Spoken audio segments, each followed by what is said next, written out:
배달 주문이 들어왔다. 띵동 배달의 민족 주문. 해물찜 소자 배달을 시킨 원룸 건물 앞에 도착해서 301호 벨을 눌렀다. 누구세요? 네, 싱싱해물찜 배달 왔습니다. 문이 열리고 손님의 얼굴을 확인하는 순간 30대 후반 아줌마인데 참 곱게 늙었네. 어린 여자에게 느낄 수 없는 묘한 감정에 너무나도 성숙하고 관능적인 모습에 갑자기 긴장되고 심장이 쿵쾅거립니다. 어머 아저씨, 저 실수로 공기밥을 안 시켰어요. 어쩌죠? 실수했다며 코맹맹이 소리내며 안절부절하는 모습도 사랑스러워 보였다. 제가 금방 가져다 드릴게요. 5분만 기다리세요. 난 눈 깜짝할 사이에 식당에 가서 공기밥 2개를 챙겨 그녀에게 가져다 주었다.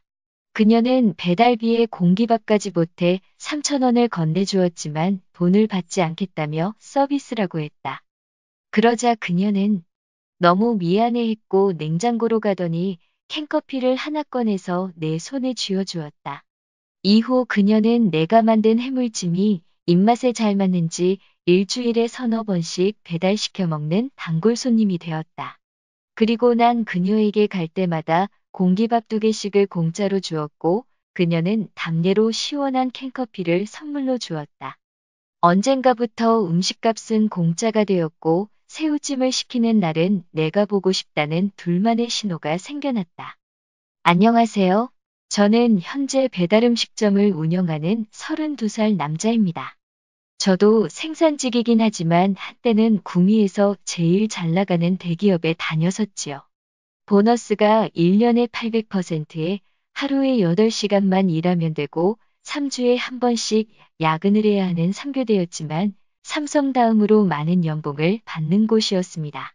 방색 한 짜리 아파트 한 동을 통째로 임대해서 5명이 지내는 기숙사도 공짜였고요. 아침, 점심, 저녁 언제든지 가서 먹을 수 있는 회사 식당이 기숙사 바로 옆에 한 개와 회사 내에도 하나 있어 365일 언제든지 가서 먹을 수 있었네요. 하지만 제가 대학생 때 아버지가 조그마한 사업체를 운영하다가 자금이 부족해서 사채를 끌어쓰기 시작했고 어머니는 또 사채를 갚기 위해 카드 대출 및 주변 지인들에게까지 돈을 빌려 돌려막기 하다가 집안이 완전 파산해 버렸습니다. 아버지는 그때 충격으로 돌아가셨고 어머니는 도망치듯 저를 떠났습니다.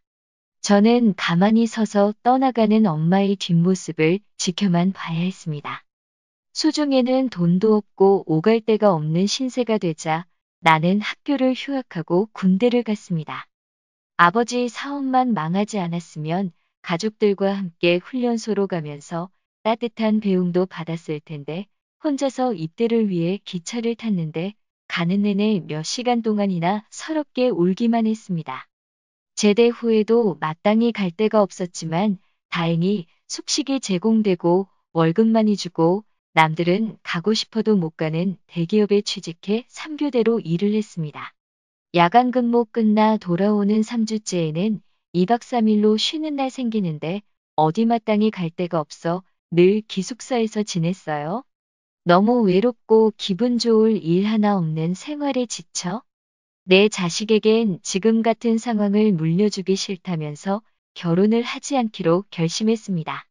함께 일하던 20대 초반 여자애를 2명 정도 사귀긴 했지만 깊은 관계가 될수록 자연스럽게 결혼 이야기가 흘러나와 더 이상 사귀는 건 서로에게 더 큰 상처가 될 것 같아 헤어지고 그 뒤로는 수년째 여자도 만나지 않았습니다. 그래서인지 돈에 상당히 집착을 했을 때입니다. 다니던 대학은 그만두고 군대 다녀온 후 곧장 연봉 많이 준다는 대기업에 들어가 몇 년 동안 다니며 세상 물정을 전혀 몰랐던 게지요.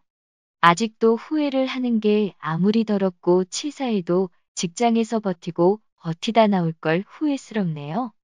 가끔 입사 동기 한 명과 연락을 주고받는데 한 번은 술 먹고 연락이 와서 회사 생활이 너무 힘들다고 눈물을 흘리는 겁니다.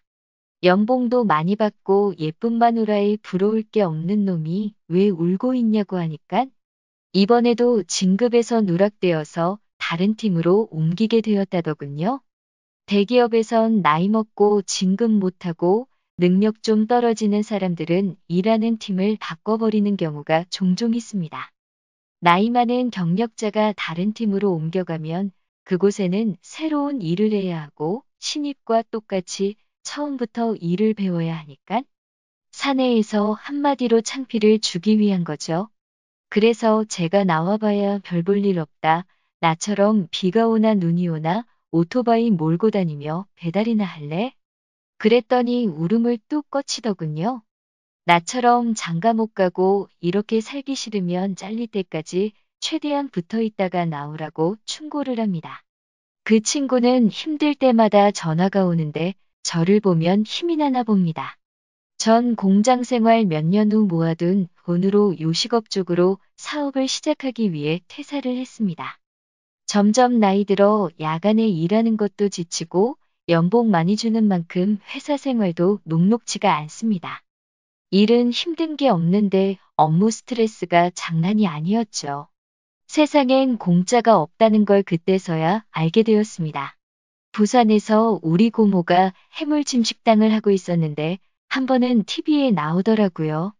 20년 전 통에 줄 서서 먹는 맛집이라며 한 달 매출이 1억이 넘는다고 소개하는 서민갑부에 출연하셨더라고요. 고모 식당이 이렇게 장사가 잘 되었나 싶어 찾아가 봤더니 고모가 내 얼굴을 보면서 엄청 미안해하면서 눈물을 흘리시더군요.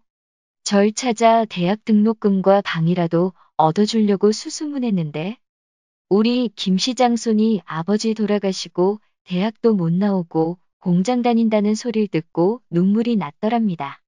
고모 돈은 필요 없으니까 찜기술 좀 알려주시면 안 돼요? 10년 만에 보는 고모에게 무작정 부탁을 했다. 그래, 고모가 찜기술 제대로 알려줄 테니까 앞으로 돈 많이 벌거래. 대신에 부산에서 장사하면 안 된대. 자기 친조카도 여기서 배워 인천에서 배달을 전문으로 장사하고 있는데 배달의 민족에만 광고 내서 장사가 무척 잘 된다고 했습니다. 인천에서 조카가 한다는 식당을 알아보니 평점도 4.9점에 엄청 좋고 판매량도 꽤 많아 보여서 상당히 괜찮아 보였습니다. 그렇게 해서 저는 경북 경산이라는 곳에 가 배달 프랜차이즈 사업을 하기 위해 본격적인 배달 전문 식당을 오픈했습니다. 장사 시작하는 첫 달부터 광고 책자 배민욕이어 배달통 한 달에 수백만 원씩 써가며 배달앱 최상단에 노출되도록 했는데 이 광고가 먹히기 시작한 겁니다. 첫 달에 장사가 얼마나 될지 모르니 혼자 시작했는데 배달 주문이 마구 밀려오기 시작을 했고 맛있다는 리뷰가 넘쳐나면서 하루에 2건, 3건 들어오던 주문이 20건, 50건씩 들어오는 겁니다. 일 시작한 지 보름 만에 주방에 일하시는 이모 한 분을 구했다가 한 달 만에 한 명 더 채용해서 셋이서 장사를 하게 되었습니다. 저는 오토바이 한 대를 샀고 한가한 시간대에는 직접 배달도 다녔습니다. 근데 정작 일은 바쁘고 힘든데 재료비에 인건비에 공과금, 세금 특히 수백에 달하는 광고비를 정산하고 나니 하루에 수십 건의 주문이 들어와도 수중에 들어오는 돈은 대기업 다닐 때보다 훨씬 적더군요. 주방이모 한 분이 말씀하시길 총각사장아. 이 정도면 대박이야. 갈수록 잘 될 테니 너무 걱정하지 마. 한 달이 지나고 3달이 지나 나는 배달비 한 푼 아껴보려고 비가 오는 날에도 우비 챙겨 입고 직접 배달까지 다녔는데 매출은 올라가지도 않고 내려가지도 않는 번 돈이 적어서 때려치우고 싶은 정도도 아니고 많이 벌어서 기분 좋은 정도도 아닌 중간쯤 되는 어중간하게 되는 정도 제자리 걸음이었어요. 그렇게 이도저도 아닌 상태로 2년이란 세월이 흘렀네요. 아무리 업무 스트레스를 받더라도 하루 8시간만 일하면 훨씬 더 많은 돈을 벌 수 있었을 텐데 한여름 엘리베이터도 없는 빌라의 5층까지 걸어 올라가며 온몸이 땀뻑뻑이 된 후 내려오는 길에 돈 한 번 왕창 벌어보겠다는 욕심에 회사를 그만둔 내가 어리석고 한심하게 느껴졌어요. 그나마 수중에 있던 돈도 상당 부분을 술 먹고 노는데 쓰며 보냈습니다.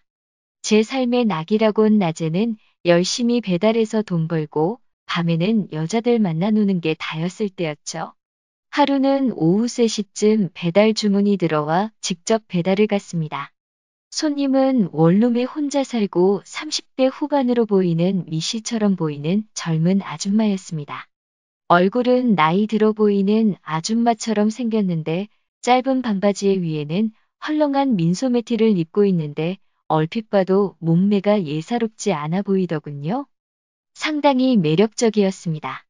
거기다가 화장을 안 해서 그런지 청순해 보이면서 그녀를 보는 순간 설레어 왔습니다. 내가 왜 이러지? 얼핏 봐도 나보다 한창 나이가 들어 보이는데 왜 설레지 싶었죠.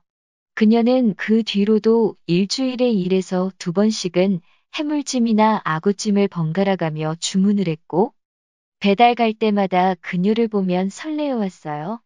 그 집만큼은 배달 기간 보내고 직접 갔고 찜 총각 이 집 해물찜 엄청 맛있네요. 단골 손님이 되었습니다. 그녀는 나를 찜 총각이라고 불렀습니다. 하루는 오토바이를 타고 약 10분쯤 가면 혼자 가서도 노래 부르고 여자랑 술도 먹으며 놀 수 있는 곳이 있어. 한 달에 서너 번은 들리는 곳이 있는데 거기서 알바하던 여자를 한 명 만났죠. 바로 오후 3시만 되면 찜을 시켜 먹는 미씨 아줌마였습니다. 처음엔 화장을 해서 못 알아봤는데 그녀가 먼저 알아보고 찜 총각 여기 웬일이야 이러는 거다. 그때서야 나도 알아봤죠. 오후 3시만 되면 해물찜 시켜 먹는 단골 손님 은숙 아줌마였습니다. 처음에는 배달 아저씨와 단골 손님 관계였지만 내가 손님 된 상태에서 난처하기도 하고 당황스러워 잠시 동안 대화가 없었지만 우린 서로 안면이 있는 만큼 금세 친해졌습니다. 은숙 씨 이왕 이렇게 된 거 앞으로 친하게 지냅시다. 그녀가 우리 집 단골이 된 이유가 엄마가 일찍 돌아가셔서 할머니 밑에서 자랐는데 할머니가 해주신 해물찜이 맛과 내가 만든 해물찜 맛이 비슷해서 자주 시켜 먹었다고 했습니다. 그리고 3년 전 남편이 사업하다 망해서 이혼하고 집을 나와 혼자 살고 있다더군요. 그때 생긴 카드빚을 아직도 못 갚아 신용불량자가 되었다고 하는데 갑자기 우리 엄마 생각이 났습니다. 도망간 우리 엄마도 이렇게 힘들게 사시고 계시지는 않을까 싶어. 내 사정을 이야기했더니 그녀도 아들 하나가 있는데 신에게 맡겨두고 집을 나왔다며 눈물을 흘리더군요. 서로 비슷한 처지에 놓여서인지 그녀도 나도 애틋한 감정을 가지게 되었고 둘은 아주 친한 친구 사이가 되었죠. 그녀를 안 좋아할 이유가 없었습니다. 그날도 오후 3시쯤에 배달 주문이 들어왔다. 찜 총각 많이 덥제 잠깐 들어와 땀 좀 식히고 가라. 그래 뭐 시원한 거 하나 줘봐라 먹고 가게. 한가한 시간에는 그녀의 집에 가서 더위도 식히고 놀다 오곤 했죠. 됐다. 너한테 어떻게 찜값을 받겠노? 해물찜 소자 가격 25,000원을 주는데 난 받지 않았다. 너랑 나랑 친구하는 사이 동안은 해물찜 평생 공짜다. 타지에서 외롭게 사는 처지에 서로 돕고 살자.